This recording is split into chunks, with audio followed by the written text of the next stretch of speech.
దేవుడికి సమస్తము తెలుసు. నీ మనసులున్నది తెలుసు, నీ కష్టమైనకి తెలుసు, నీ వేదనైనకి తెలుసు, నీ సంతోషమైనకి తెలుసు, నీ ఆనందమైనకి తెలుసు. ఎవ్వరు నిన్ను గాయపరుస్తున్నారో కూడా ఆయనకి తెలుసు.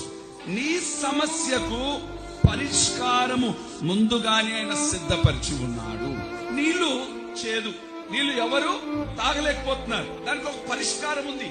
దేవుడికి తెలుసు. ఏంటిదా పరిష్కారం? పక్కనే ఒక చెట్టు ఉంది. ఆ చెట్టును తుంచి ఆ లేత ముక్కను ఆ నీళ్ళలో వేసిన వెంటనే ఆ చేదైన నీరు మధురంగా మార్చబడింది. నువ్వెందుకు బాధపడుతున్నావు ఈ రాత్రి? నా ప్రభు ఎలా ఉన్నారు తెలుసా? నా ప్రభు సర్వశక్తి కలిగిన దేవుడిగా మన మధ్యలో ఉన్నా.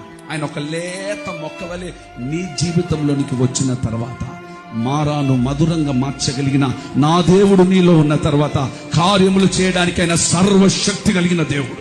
ఆయనే లేత మొక్కగా నీ జీవితంలోనికి అడుగు పెట్టి ఉన్నాడు. ఆయనే లేత మొక్కగా నిన్ను నడిపిస్తా ఉన్నాడు.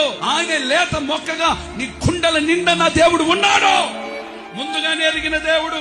చెప్పండి, దేవుడికి తెలుసా తెలీదా? చేదైన నీరు మధురంగా మార్చు. ఎందుకు బాధపడుతున్నావు ఈ రాత్రి? సమస్యలు వచ్చాయంటే, ఫైనాన్షియల్ ప్రాబ్లమ్స్ వచ్చాయంటే, ఇబ్బందులు ఎదురవుతున్నాయంటే, బాధలు ఎదురవుతున్నాయంటే, కష్టాలు ఎదురవుతున్నాయంటే నువ్వు బాధపడకు. నువ్వు నమ్ముకున్న దేవుడు నీ పక్కనే నిలిచి, నిన్ను ప్రేమించేవారు నీ గుండెల మీద తనొచ్చుకొని, నీకు ప్రేమ చూపే వారిని కానిచ్చేయచ్చు, నిన్ను గాయపరచవచ్చు. నాకంటూ ఎవ్వరు లేరు అనుకుంటున్నావు ఈ రాత్రి. ఆధారములన్నీ కోల్పోయిన ఆదరణకర్తైన దేవుడు ఈ రాత్రి నీకు గొప్ప దేవునిగా మన మధ్యలో ఉన్నాడు.